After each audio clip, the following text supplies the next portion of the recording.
मारे 10 सूरजमल लड़े, महाराणा प्रताप लड़े। अब मैं कहता हूँ 50-100 लड़े, मैंने क्या किया? अगर मुगलों से संबंध या वैवाहिक संबंध स्थापित किए लोगों ने तो आपके उनसे घर जाओ ना, आप उनका घेराव करो जाके।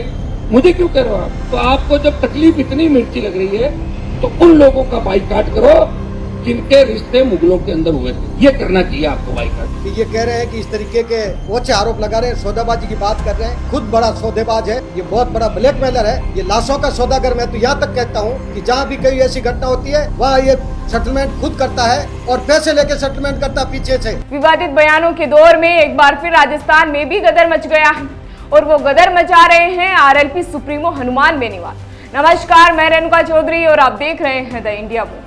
राजस्थान की सियासत में हाल ही के दिनों में भूचाल सा आ गया है और इसकी वजह बन रहे हैं नागौर से सांसद और आरएलपी के राष्ट्रीय संयोजक हनुमान बेनीवाल का एक विवादित बयान, जिसने न सिर्फ राजनीतिक गलियारों में हलचल मचा दी है बल्कि सामाजिक स्तर पर भी आक्रोश की लहर दौड़ा दी है। दरअसल जयपुर के शहीद स्मारक पर एसआई भर्ती रद्द करने की मांग को लेकर धरना दे रहे हनुमान बेनीवाल ने ऐसा बयान दे दिया जिससे राजस्थान के गौरवशाली इतिहास पर सवाल भी खड़े हो गए हैं। उन्होंने कहा कि राजस्थान में कभी बड़े युद्ध लड़ने गए ही नहीं।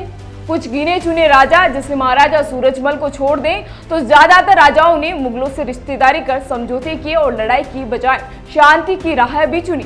उन्होंने यहाँ तक ये भी कह दिया कि जब मुगलों ने हमला किया तो युद्ध के बजाय राजस्थान के राजा समझौते करते रहे और राज करते रहे। मारे 10 सूरजमल लड़े, महाराणा प्रताप लड़े।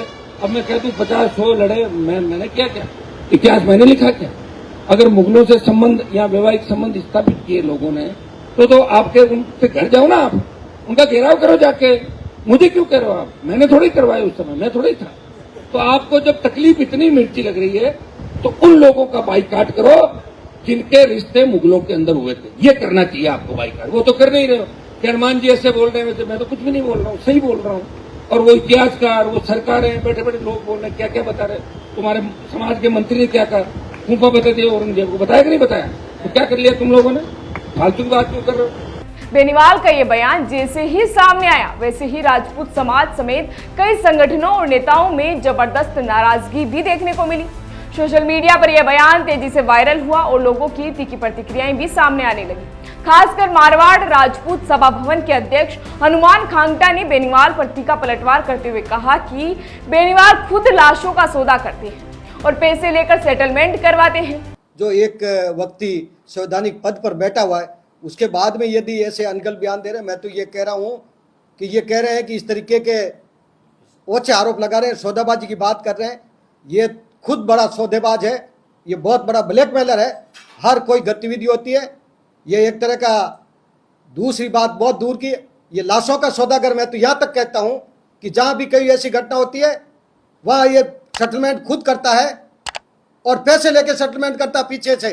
और राजनीति के अंदर भी सब जगह ये जाके पर्दे के पीछे जाके सेटलमेंट करता है, पर्दे के पीछे जाके पैर पकड़ के अपने सेटलमेंट करता है और अपनी राजनीतिक रोटियां सेकता है और पर्दे के आगे आकर अनगल बयान देता है।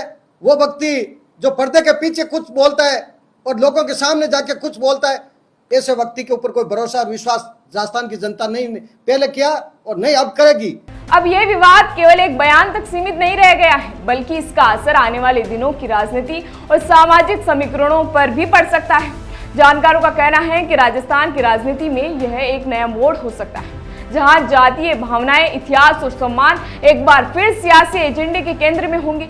अब यह देखना दिलचस्प होगा कि आने वाले समय में हनुमान बेनीवाल इस पर सफाई देते हैं या ये मुद्दा गहराता है। फिलहाल इसी तरह की जानकारी के लिए बने रहिए हमारे साथ और देखते रहिए द इंडिया।